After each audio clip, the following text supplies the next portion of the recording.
আজ আমরা তৈরি করব পুঁই পাতার বড়া। পুঁই পাতার বড়া করার জন্য এখানে আমি পুঁই পাতাগুলোকে ছোট ছোট টুকরো করে নিয়ে নিয়েছি। দিয়ে দেব পরিমাণ মতো নুন আর হলুদ। দিয়ে দেব কুচিয়ে নেওয়া পেঁয়াজ, রসুন আর কাঁচা লঙ্কা।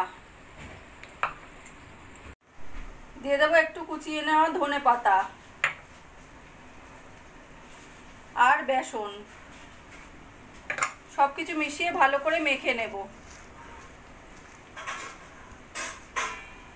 পুঁই পাতা যেহেতু নরম, পুঁই পাতাতেই জল আছে, সেই জন্য এইভাবে চটকে মেখে নিলেই বেশ নরম হয়ে যায় পুঁই পাতাটা।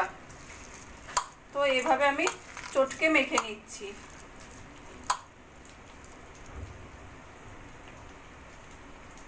পুঁই পাতাটাকে আমি খুব ভালো করে মেখে নিয়েছি।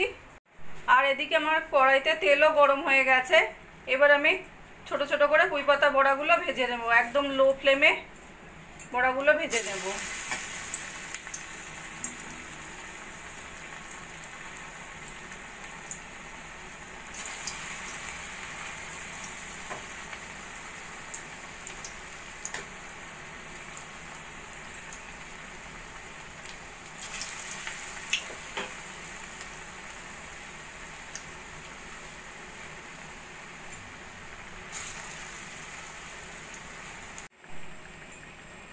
বড়াগুলোর একটা পিঠ ভাজা হয়ে গেছে। এবার আমি আস্তে করে উল্টে দেব।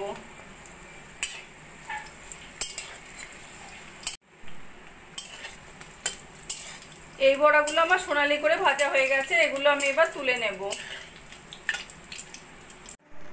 একইভাবে আমি বাকি বড়াগুলো ভেজে নেব।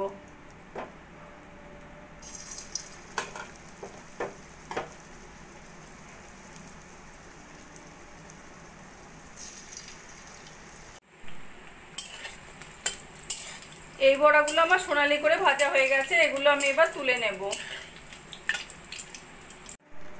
একইভাবে আমি বাকি বড়াগুলো ভেজে নেব।